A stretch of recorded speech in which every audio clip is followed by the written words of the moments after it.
What do you think the perfect system is? I'm always an advocate of limited government. I mean, I think the government's role really should be limited to basically defense, protecting the borders, protecting our communities, having a solid rule of law. But having the government, Because because the private sector, the free market is going to be more efficient than bureaucrats planning anything or running anything. there is that trade-off, though, between efficiency of private institutions and then the warped incentives of private institutions, private companies. So whereas a company who, a company is particularly more efficient, I always bring up the example of DuPont, classic case of DuPont, a company that poisoned the waters, led to the cancers and deaths to a lot of people within their communities because it's just a greedy corporation. Now, I'm kind of with you. I think we should have much more smaller and limited government, and their role is to protect communities. I think healthcare is protecting your community. Yeah, and I think when you have, and we haven't really had this probably since the founding of the United States, because you're constantly getting more government influence as time goes on in different industries Yeah. and different businesses. But I don't think we would have these big businesses, these companies that are too big to fail or to get to a point where they can cause systemic risk unless they have backing and influence by the government, unless they have regulatory capture, unless they have special agreements with the government to maybe share your information, share your data, provide surveillance of its users in exchange for being able to grow and become bigger and make more money for shareholders. So that's the crony capitalism, which is very much where we are today in the United States. And that's not the answer, and that's certainly not what I'm advocating for. I think if you go back to a true free market economy, we would have more community-driven businesses, because businesses are going to be incentivized to do the best for the people around them, for the people that they serve. And it's really hard to do that in mass. So I think you have more communities of businesses, and I think that's also led to the degradation of a lot of our morals as a society. I actually agree with you a lot. I think you could rename it Pelosi capitalism rather than crony capitalism. No, that would not. No, this is like Ron Paul capitalism. No, No. I'm being sarcastic. But no, I can agree with you, because there's loads of examples you can see. You can see the benefits Amazon has when they try and negotiate preferential tax treatment because of the creation of jobs, which ends up eroding the local businesses there, which they can destroy. I completely agree with you. You saw it all during COVID, where large-scale companies could very quickly put in systems and ordering procedures that allowed them to operate during COVID, where small mum and dad businesses couldn't. We saw so many collapse.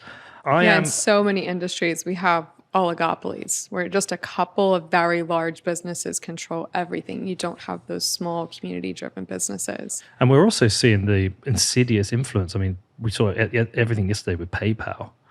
Yeah. Did you see that? I did. I saw a really great tweet where somebody said, "No, I'm going to be I'm closing my PayPal account. You don't get to tell me what I can say. You don't get to steal my money. We're not China." And it was a very good tweet. But I completely empathize with you. I think I'm becoming more libertarian over time. It's just we don't have, in the UK, we don't have a culture of libertarianism. It's not something I'd never heard. Well, it's a very small culture here in the United States. I mean, when I worked on Capitol Hill, I felt like a total freak as somebody who was advocating for, like, saying we got to do something about. 15 years ago, I was walking the halls of Congress trying to get people to coalesce around, like, we've got to do something about inflation. Nobody gave a shit about inflation 15. Like, I was like a pariah. People were like, you are freaking nuts. And today, according to one of the last CNN polls, inflation is the number one issue for American voters today is inflation. Wow. It happens very quickly, very, very quickly. And once it gets out of control, it's really hard to rein that back in. So I think this, libertarian, the idea of getting government out of everything is something that may become more popular, but I don't know. I was like, I thought there was a lot of setback during the last election when you saw all these young people get behind Bernie Sanders, who I would argue was the socialist candidate. But I think a lot of the young people were like, oh, he wants to get rid of all my student loan debt. So that's good for me. I'm going to vote for that. But that's the complete opposite Yeah. of libertarian. So I think don't know. I think one of the differences as well is like the freedom is a very important word for Americans. It's not something we discuss in the UK. It's Not the same. Not in the same way. But Americans will often talk about their freedoms being eroded.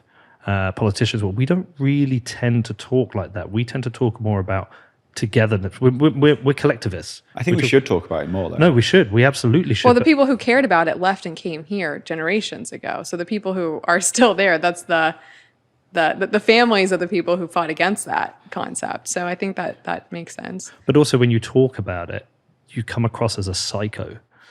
Like my friends think I'm a psycho. I had a massive argument one Christmas with my brother talking about some of these issues.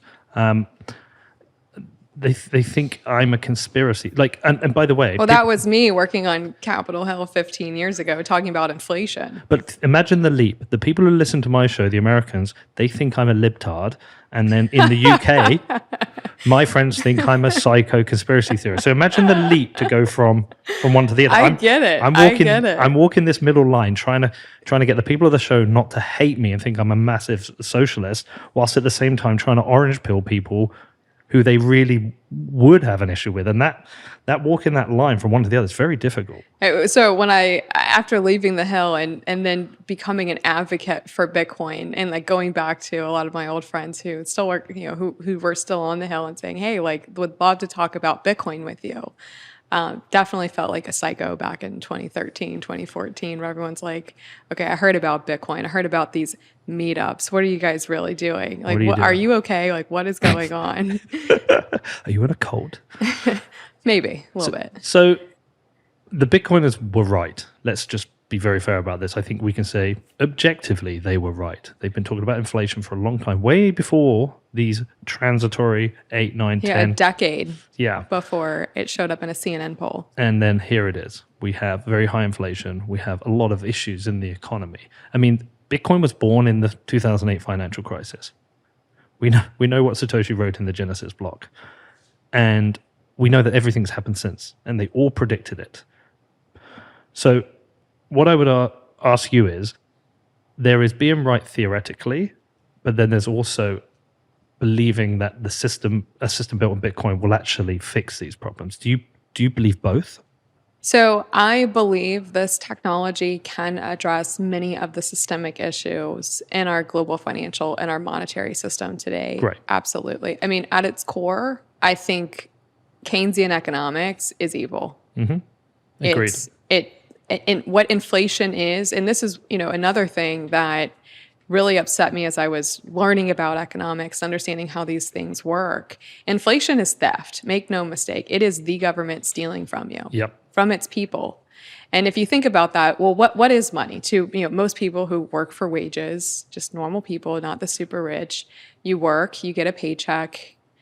Most people, you put it in your bank account and then the government prints more money. So the money in your bank account that represents the hours you worked is being taken from you. Money is purchasing power. But so it's almost a form of slavery. Of course. I mean, you work to earn money to buy stuff. And then they take the money from you. It's like taking your work from you. But because you can't get that time back. They double dip. Yeah. So they tax you. Because they tax you too. Yeah. They tax you, and then they shadow tax you. Yeah. Yeah. No, I completely agree. And so, but what when we talk about inflation today, and I wrote an article about this 8 years ago, about when we say what is inflation. So when the Fed says the inflation rate is whatever percent this month or this quarter, they're talking about the CPI, the Consumer Price Index.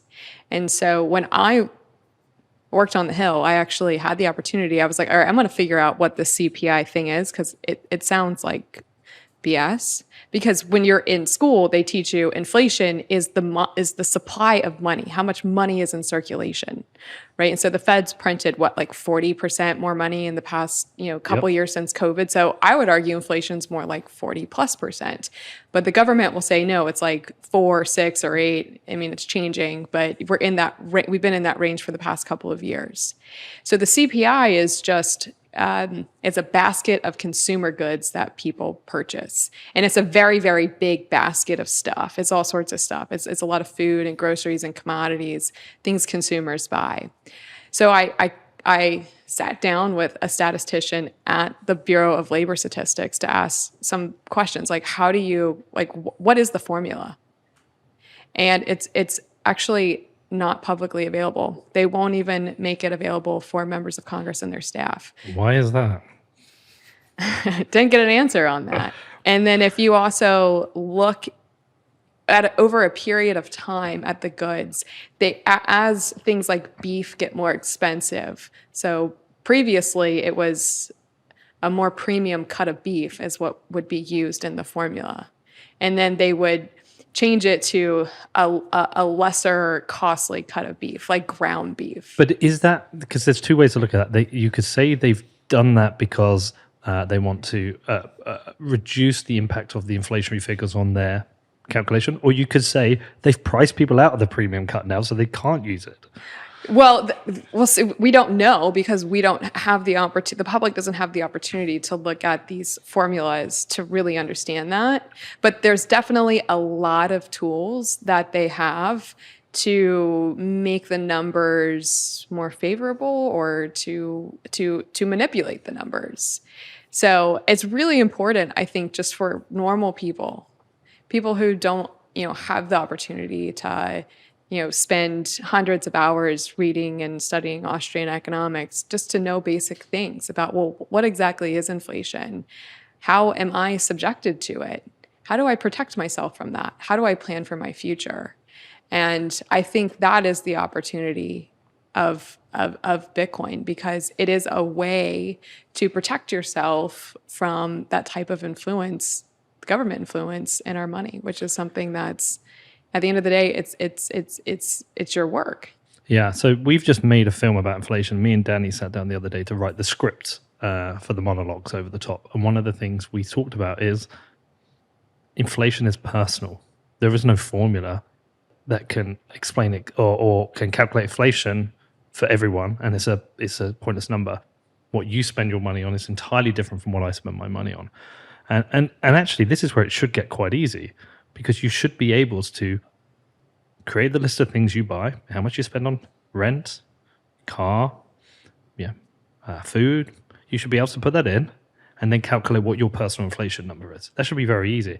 And I think we would all probably expect that to come in at around 20% now, perhaps in the last year.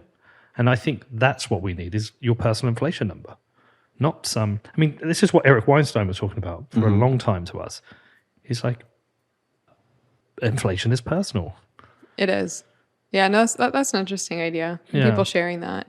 I read, I saw a tweet not that long ago from a business owner in the EU who said it was a restaurant owner, and they said their electric bill was double what it was the month before. That's lucky. Almost a different issue. The whole energy thing is a whole other conversation, but there's way worse ones than that. There was one lady who put up a thing, and her energy bill had gone from the cafe had gone from 10,000 to 58,000 or something. You have to close your doors. You can't pay your power bill. There are many, many people in the UK have closed their businesses because they cannot pay their electricity. They cannot afford to make their goods. And I think that is one signal of the things that are to come. I think we're at the very, very beginning of our economic calamities globally, which is why what we're talking about, what we do, is just so important for this time.